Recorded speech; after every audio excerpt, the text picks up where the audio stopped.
Are you still trying to get enough protein? Do you want to lose weight or reduce belly fat? Build muscle? Then you're probably focused on protein. But did you see the headline? It was on Good Morning America, ABC News, Fox News, and USA Today. But if you're a regular listener of Healthy Looks Great on You, you may have already heard that protein is not the key to health. Now, don't get me wrong, protein is essential, but there's so much more to the story. And whether you're new here or you've been listening for a while, you're in the right place to learn what the science actually says and what you can do with that information. Plus, we always have a little fun. Healthy isn't just what you do, it's who you become. I'm Dr. Vicki, and this is Healthy Looks Great on You, a lifestyle medicine podcast to help you reclaim your energy, your focus, and your well-being. Life tested, doctor approved. It's frustrating, really. I go to a restaurant and I order a bowl, maybe with black beans or quinoa or edamame and vegetables and all kinds of healthy protein. And invariably, the waiter or waitress always says, "Would you like to add a protein?" And it's so tempting to explain that meat is not the only protein and it's certainly not the healthiest. But that's not the tip they're looking for. And even if you like to eat beef, chicken, and pork, you're here because you really want to know. So I'm going to ask you to set aside what you believe just for a few minutes and let me challenge you with evidence. Not marketing, but research-based studies. If you live in my neighborhood, you probably try to get enough protein because you've heard that for years now. Especially as you get older, you want to preserve muscle mass or even build muscle. And yet, protein doesn't build muscles by itself. Resistance training does. And yes, of course, you need an adequate amount of protein. But who can answer the question, how much protein do you really need? Well, that depends on who you ask. So let's ask the question. If you're following social media influencers, they'll tell you about protein maxing, getting 1 to 1.5 plus grams of protein per pound of body weight, with protein as the superstar of every single meal. That's a lot of protein, which usually means adding protein shakes and bars to get up to 40, 50, 60 or more grams in one meal. But what if we asked a dietitian? You know, people who have spent 5 or more years getting formal education in science-based nutrition. You'll probably find a lot of variation.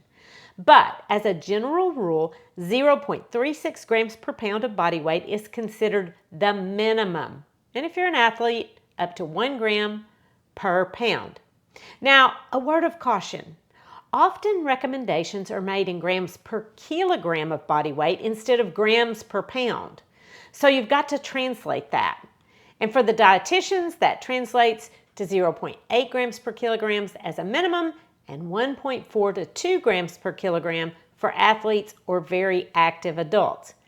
Just pay attention to the number you know when you jump on the scales, pounds or kilograms. And if we look at extremes, CrossFit instructors, the keto, the carnivore diet, all aim for around a gram of protein per pound of body weight, with carnivore striving to eliminate carbohydrates. And then at the other end of the spectrum is the recommendation from the author of The Blue Zones, Dan Buettner, who researched populations who live long and healthy lives. And he recommends 3 grams of protein for every 10 pounds of body weight during young and middle life. And that translates to about 0.6 or 0.8 grams per pound for people who are moderately active. However, people who are more athletic and are over the age of 65 do need more. Now, these people groups where people live these long, healthy lives eat mostly plants and eat meat about 3 or 4 times a week, with the exception of the Seventh-day Adventists in Loma Linda, California, who are strict vegetarians. Dan Buettner indicates that there is no single number that works for everyone. And that makes sense. Protein needs depend on a lot of different things like your personal body weight and your activity and your age and your health goals. Now, we all have our bias, and I am biased toward population studies like blue zones. Anecdotally, my grandfather lived to be 91 years old, and he ate bacon and bologna on white bread with mayonnaise, cheese puffs, and Little Debbie snacks. But I don't think that's going to work for me, and it probably won't work for you either. Healthy Looks Great on You podcast is based on recommendations from the American College of Lifestyle Medicine. And they recommend a baseline protein intake of 0.4 grams per pound, which is 0.8 grams per kilogram, of body weight for healthy adults. Of course, older adults may require more, up to 0.6 grams per pound, and that's 1.3 grams per kilogram, and it's to prevent loss of muscle. But hold that thought. Again, plants are emphasized as the best choice instead of meats, which often have high levels of saturated fat. And it's not controversial that that's bad for your heart. But the USDA recommendations aligned with the dietitians until recently, and they increased the baseline amount to recommend 0.6 to 0.8 grams per pound of protein, which is 1.2 to 1.6 grams per kilogram.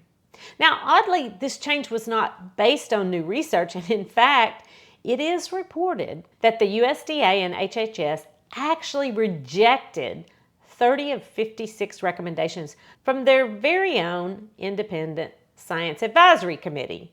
So, as far as I can tell, it's just a man vibe that motivated the change. But how did we get here? Well, in 1972, a cardiologist published a book, Dr. Atkins' Diet Revolution, the high-calorie way to stay thin forever. Thin forever. Is that what we really want? Because you can be very thin and not be healthy. But the Atkins diet advocates carbohydrate restriction for weight loss. And listen, weight loss is just not the end-all desired result.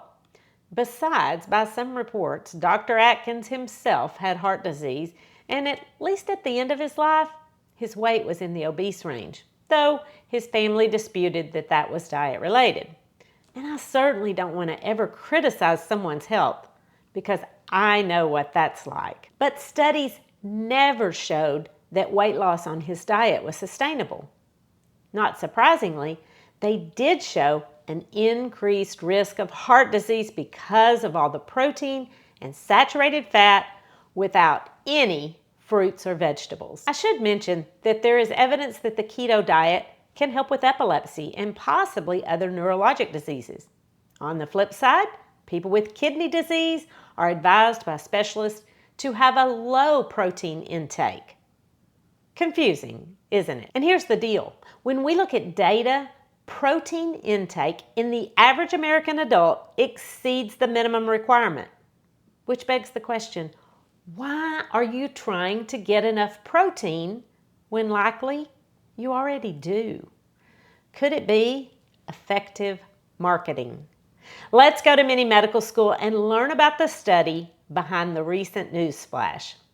First, the paper that hit the headlines was a review published in the July 2026 edition of Cell Press Blue. I've never heard of that journal, and who knows what the process is for getting something featured. I suspect it has something to do with the way controversy sparks conversation and therefore visibility. But that's another story.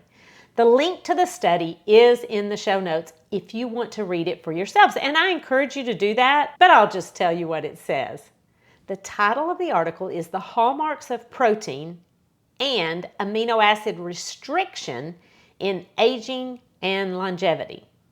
First line in the introduction reads, since McKay's 1935 report that calorie restriction extends rat lifespan, calorie restriction has proven to be a robust and reproducible intervention with benefits for lifespan and health span in organisms ranging from yeast to non-human primates, as well as significant benefits for human health in short-term studies. That's right, rats, yeast, and short-term human benefits, maybe. Besides, McKay looked at extreme calorie restriction, so yeah, we're not doing that. So moving on. The paper discusses the recent changes in the recommendations from the USDA, stating that they are supported by studies finding that short-term high-protein diets promote weight loss. Aha! Now you may be thinking, you were wrong about this whole protein angle. But wait, there's more. Eating more protein can help control your appetite. Plus, it takes some energy to digest protein, so there's that.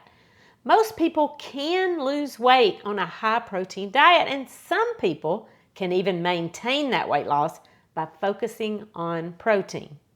So this isn't an anti-protein paper. It's an argument against a one-size-fits-all high-protein default. But then the paper goes on to say that accumulating evidence challenges the idea that higher protein intake is beneficial. Human association studies have found that high-protein diets are associated with an increased risk of diabetes, cancer, and mortality, as well as an increased risk of death due to cardiovascular events. So here's what I did, because I have a curious mind and I love to learn, and I want to curate all of this research for you. What those studies reviewed in this paper showed is that with higher total protein, the risk of diabetes increased. And then there's an old paper from 2014, and these results suggest that low protein intake during middle age, followed by moderate to high protein consumption in older adults, may optimize health span and longevity. In 2007, there was a Swedish study that showed a diet characterized by low carbohydrate, high protein intake was associated with increased cardiovascular disease and mortality, especially in women. And this one's really interesting. In a recent study in Britain, they looked at twins and found that there was more muscle loss in the twin who ate a high protein, low carb diet. Here's a neck brace to help with the whiplash that we just got. This is a lot of tedium, so I know it's tempting to just lean on your bias and get back to eating your Greek yogurt. But wait, people in the United States consume more protein, a lot more protein than other countries that have lower rates of chronic disease and obesity. And in fact, people in Okinawa, Japan get only about 8% of their calories from protein. Plant protein, by the way. Whereas the standard American diet adds up to around 15% of daily calories from protein. Americans used to average around 60 grams a day a few years ago, and now they're pushing to get 90 grams a day or more. And some people do need more protein in their diets. Elderly people with overall poor caloric intake, pregnant women, those recovering from serious illness or surgery, or athletes, or people rapidly losing weight due to GLP-1 agonists. And those are the reasons that it's so hard to answer the question, how much protein do I need? Because your needs are individualized. And they even change over your lifespan. But statistically speaking, there's a 95% chance that you already get enough protein. Only 5% of women in the United States are protein deficient, and even less if you're a man. But here's what's missing for most people: fiber. Contrast the fact that 95% of people in the United States get enough protein to the fact that 95% of women in the United States are fiber deficient. We live in a protein-obsessed, fiber-deficient culture driven by effective marketing that has stooped to putting grams of protein on packages of chips, donuts, cookies, and powders. Thin for life should never be your goal. Health for life, on the other hand, is the desired result. And having a healthy gut microbiome fed by fiber and probiotics found in fruits and vegetables, whole grains, nuts, seeds, beans, and legumes is the goal. Because gut health affects everything: appetite, sleep, mood, and metabolism. And yes, your waistline. If you are eating a plant-forward diet, you do need to be mindful to get enough protein.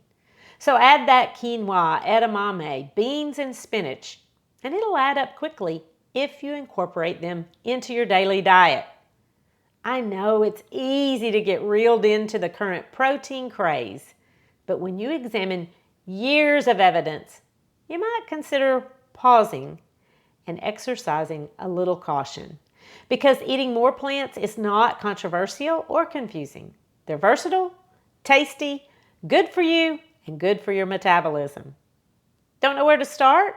Download my free pantry guide of 10 items you can keep in the pantry and 10 items you can keep in the freezer so you're ready to fix a healthy, fiber-rich meal for your family, even if you come home late and don't have a plan. And there are a few recipes included too. Just go to my website, healthylooksgreatonyou.com, and you'll find the No Plan, No Problem Pantry Guide. Or you can go to www.healthylooksgreatonyou.com/pantry guide. It's free and it's really worthwhile. And relax. You should probably spend your energy lifting weights if you want more muscle instead of calculating your protein needs and counting grams. Eat more plants for your health because healthy looks great on you. All the links for this episode are in the show notes, including the studies and the free pantry guide at healthylooksgreatonyou.com. The information contained in this podcast is for educational purposes only and is not considered to be a substitute for medical advice. You should continue to follow up with your physician or healthcare provider and take medication as prescribed. Though the information in this podcast is evidence-based, new research may develop and recommendations may change.